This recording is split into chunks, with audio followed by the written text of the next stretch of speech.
mu by'ukuri turebe ubwo bazaba babihaye umugisha abayobozi ba UCI bakavuga bati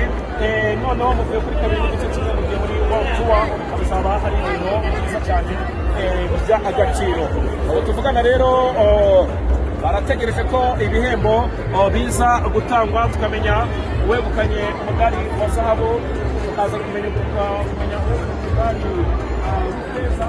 tukaza no kumenya uwegukanye umudari w'umuringa mu kanya gatoya cyane. Rero batatu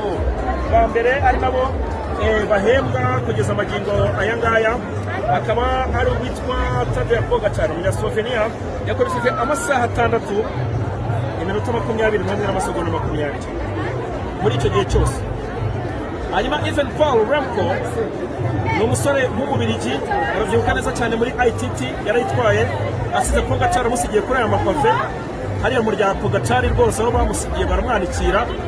nawe niwe waje ku mwanya wa kabiri, akaba ari umwe mu basore b'abahanga cyane, akaba akina muri ekipa ya Soudal Quick Step yo mu gihugu cy'Ubufaransa.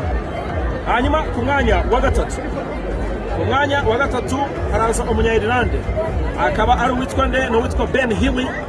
ari umusore w'imyaka 25, akaba akinira ekipe ya EF Education, nayo ni umwe mu basore b'abahanga cyane, akaba ari waje ku mwanya wa gatatu.